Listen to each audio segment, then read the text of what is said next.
What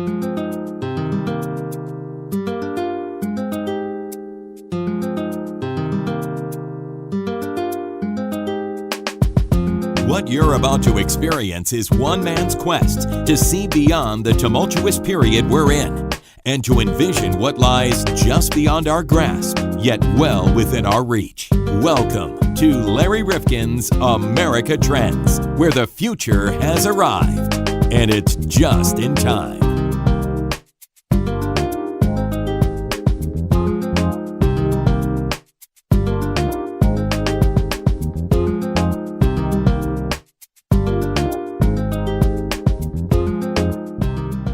Welcome back to America Trends. Larry Rifkin and John Kropsic.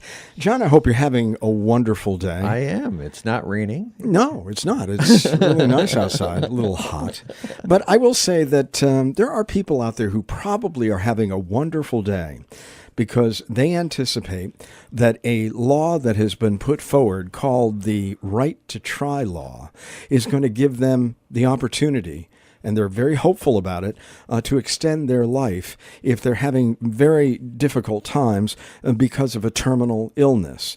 And, you know, it's wonderful for people to have hope and expectation, John, but I just hope that they're not being oversold about the potential for this Right to Try Act. Well, I am very skeptical about this because I've seen in the past where they've brought through the regular regiment, drugs through, and then they find out later that there's unintended consequences that they had to either take them off the market or change them somehow. But so I'm very skeptical of this. Well, one of the things I think you and I have seen and heard is how rigorous many of the standards are to get something to market. And that's one of the reasons many of our drugs are so costly. And so what do we sacrifice in that process if we're looking for shortcuts?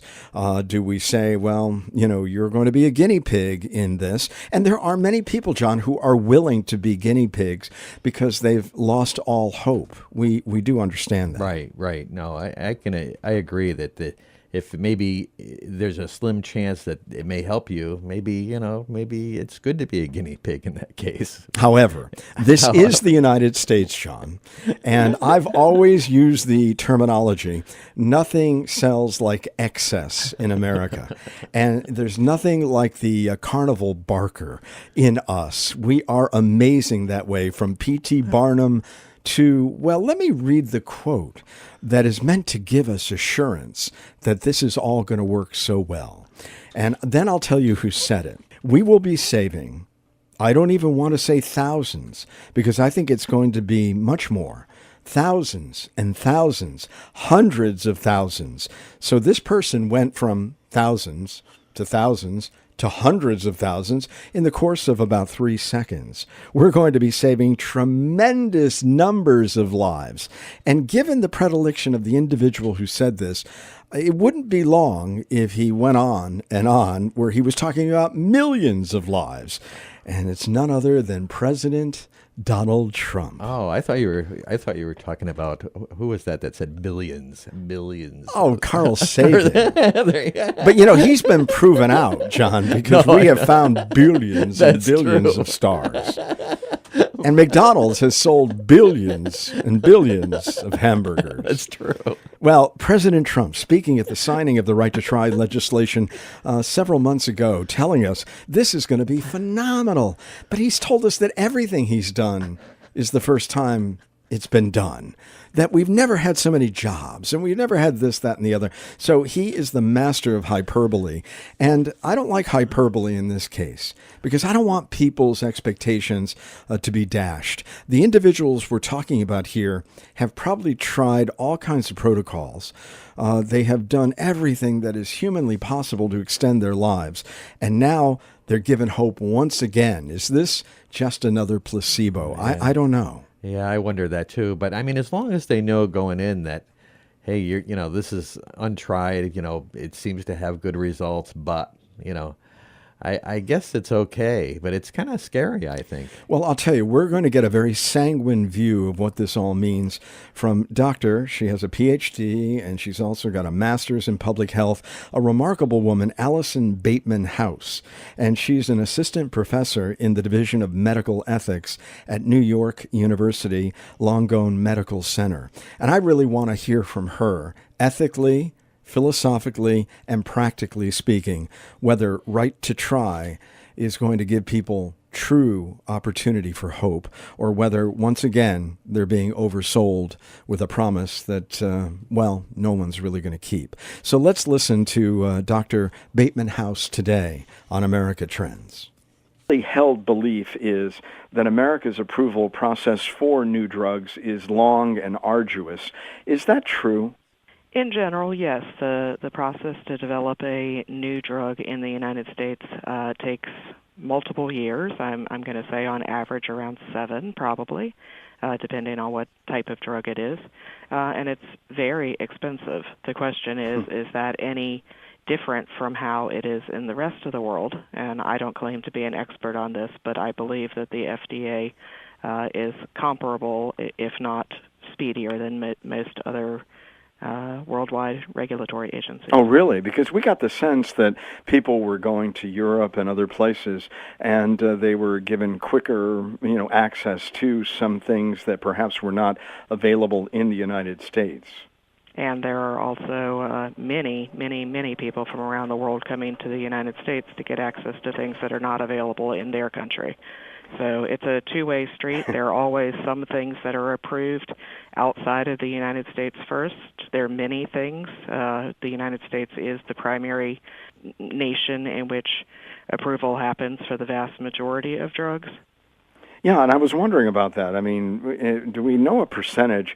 Because we think that as it relates to medical innovation, that we've cornered the market on a lot of remarkable changes, though we still haven't figured out how to cost a lot of things and how to deliver various services efficiently and inexpensively, that when it comes to innovation as it relates to drugs and other therapies, that we're kind of way ahead of the rest of the world. Is that a fair assumption or an American overstatement? Well, a little bit of both. I mean, when a drug is approved in the United States, that doesn't necessarily mean that all the testing took place in the United States, especially for indications that are not common in the United States, say, malaria or certain types of infectious diseases that are basically eradicated in the United States. Drug companies have to go to other parts of the world to do their trials, and then they end up bringing that data back to the FDA. So it's more of a global system than we would think. Mm-hmm. The reason that the United States really does have such a paramount role to play in the pharmaceutical industry is because, A, the FDA is considered globally as the preeminent regulatory agency in terms of doing a good job, doing it fast, and very willing to be novel and innovative in terms of how it evaluates drugs. So many other regulatory agencies look to the FDA as a guide, and in fact, there are other countries that say, you know what, if it's FDA approved, we don't even need to do our own evaluation. That's good enough for us. So it's the role of the FDA that really makes the U.S. so important in this particular area. And the other thing is the United States is just a huge market with regard to companies wanting to sell their products here. We may not have the most people out of all nations in the world, but we're pretty populous. And unlike many nations in the world, we don't have a national body that bargains down prices for the entire country. Companies are able to make more of a profit in the United States, which makes it very appealing to companies to get their drug approved on the market here and to go ahead and do it first. So the U.S. is a huge factor for the pharmaceutical industry. This right to try legislation that people have begun talking about on a federal level, many states already have it, red states, blue states. It really hasn't been that much of an issue, whether it's a more liberal or conservative state. But how important is it that this right to try legislation is now being adopted federally? Well, I guess I would ask important in what sense? Important in terms of patients getting access to drugs as they Yes. wish. I think it's going to be very unimportant. I think it is much more of a policy that sounds good and it appeals to people at a sort of basic level than a policy that's actually going to cause any changes in access to drug. What I do think the policy federal level is going to do is set, well, several things. I think it's going to cause more headaches for many pharmaceutical and biotech companies that now will have to deal with not one but two regulatory pathways to do annual reports on and all that. I think it's going to cause lots of confusion for doctors, patients, patient advocacy groups, insurance companies, and all the other players that are going to have to try to deal with the impact of having two simultaneous pathways for how to get access to investigational drugs outside of clinical trials. And I think on a longer-term basis, it sets a very unfortunate precedent for rolling back power from the FDA. And I can only but imagine that there will be future attempts to do that using this as a precedent. Well, let's go back to make certain that someone listening to this understands what this really will do. I mean, if in the past you went to the FDA and you sought compassionate use or some of these expanded access policies that they have put into place, that's one thing. But the right to try legislation, what does that add to the mix? It adds nothing. What it does is it takes away what is being portrayed as one obstacle in that more traditional route of access. So I think the easiest way to explain this is to go through what is the traditional route of access and then what gets removed under right to try. Yeah, perfect. So the traditional route of access is either a doctor comes up with the idea of, I would like to treat Mrs. Jones with an investigational product, or Mrs. Jones herself may come up with the idea. She sees mention of a drug on social media post or on TV or in a newspaper and goes, well, I might be able to use that. Regardless of whether it starts with the patient or whether it starts with the doctor, you end up having this dyad that is united in agreement that, yes, this doctor and this patient together are going to try to seek access. Now, to seek access, unfortunately, there's no one-stop shop. There's no Amazon that you can just go on and say, oh, great, here are all the investigational drugs in the world, and this is the one I want to try.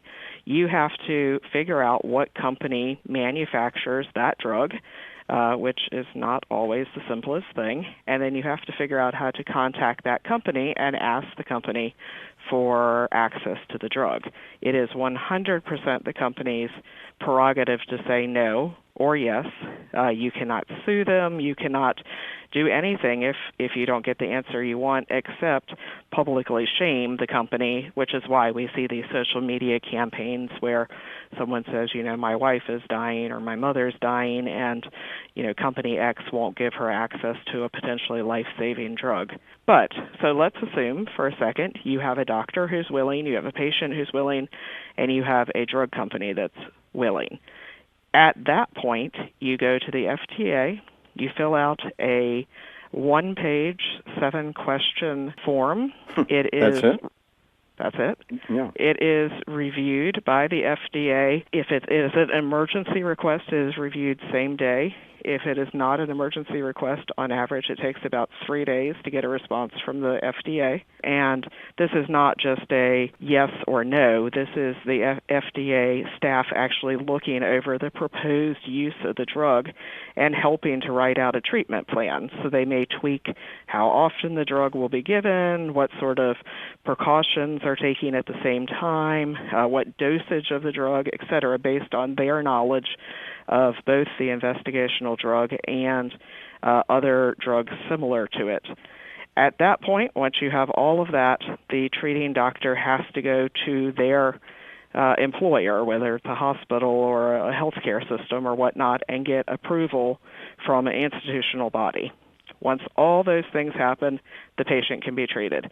And keep in mind that because it's an investigational drug, being treated is not necessarily being helped. It may do nothing, and it could actually cause harm, which is why there are so many sort of checks and balances to make sure that nobody gets overly optimistic and just willy-nilly uses drugs in a way that could hurt the person, and in some cases even hasten death or cause it to be more painful. Now, right to try.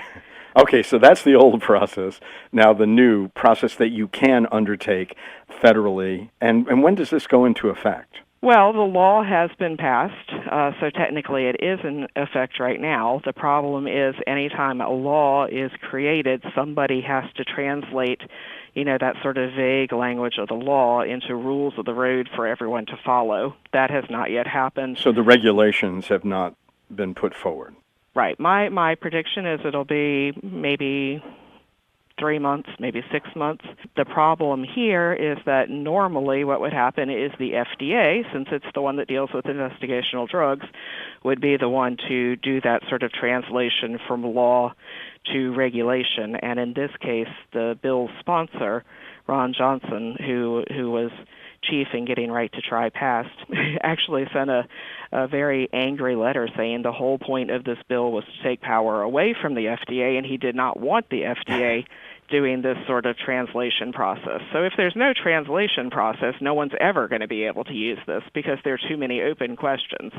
So we have sort of an odd situation, and I will just have to wait and see, like everyone else, how it plays out. But broadly speaking, in terms of the parameters of the legislation, without having the detail to underpin it, what is the intent, and what would it help someone forego in the process that you earlier enumerated? So in the traditional process that I articulated, called expanded access, there is a belief, unfounded by data, that the thing that is keeping people from getting access to investigational drugs that they want to try outside of a clinical trial is the FDA. People say the paperwork is too long. They say that it takes too long to get a response from the FDA. The FDA has been portrayed as a roadblock. So the purpose of this new pathway was to come up with a pathway that did not involve the FDA. And so in answer to your earlier question about, what does right to try entail, the exact process that I just went through. You have to have the patient, you have to have the doctor, you have to have the willing drug company. You do not have to have the FDA. That's the one part that's cut out. You still have to have the institutional approval. So it is the exact same process. Everything is still the same. It's just the FDA part is gone.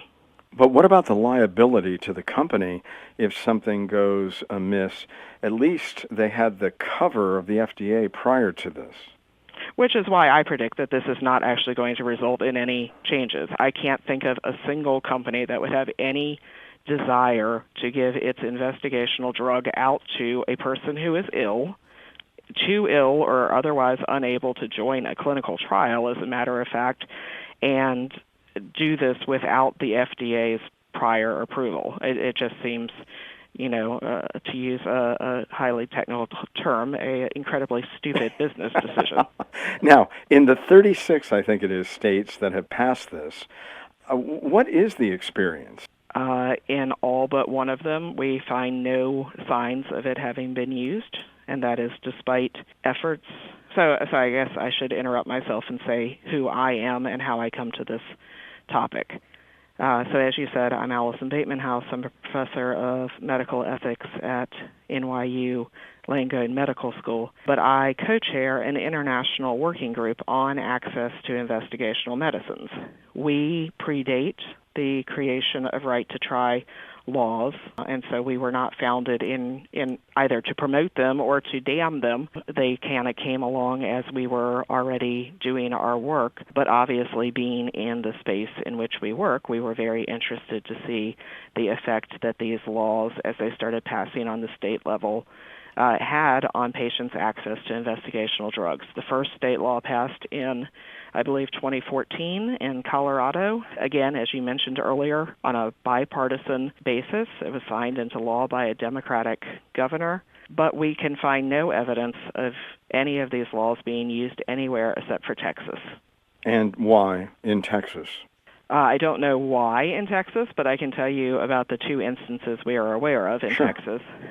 There is a man named Stanley Brzezinski. There's been numerous portrayals of him, so I'll let your listeners Google him and learn about him themselves. But basically, he claims to be able to treat a fatal brain cancer in children that other people have been unable to treat, and some people think that he is a hero, and some people think he's a complete fraud. He has said that he is treating people under right to try with this investigational product that he has created himself. The other person to use this is a doctor named Dr. Delpason, who, seemed to be a reputable doctor with a good background and academic standing. So the question that naturally came to my group's mind is, why would this doctor be using right to try when no one else was? And the long answer made very short is apparently the FDA stopped him from being able to treat patients, so he decided to try to use this alternate path to treat patients with an investigational product. Those patients could have gone to other doctors and been treated with the exact same product under expanded access, but if they stayed with him because he was not being allowed to treat patients anymore via expanded access by the FDA, he had to use right to try. When we look at the other potential downsides, what about rushing the process? Will companies now, thinking that perhaps people have a direct pipeline to them, start moving things out more quickly, and some of the requisite amount of testing may not be done? No, I don't think that. As we mentioned earlier, bringing a drug to market is an incredibly time-consuming and expensive product. No company is going to rush it because they would just be setting themselves up for financial failure and a business, disaster. So no, I don't think that's going to happen. What I think is going to happen is, unfortunately, I think people are going to believe, patients are going to believe, based on the language of this bill, right to try, that they actually do have a right to drugs. I think patients who otherwise may not have known that they could request access to investigational drugs are now going to request access. And I anticipate most companies are still going to continue to use the expanded access pathway to evaluate those requests.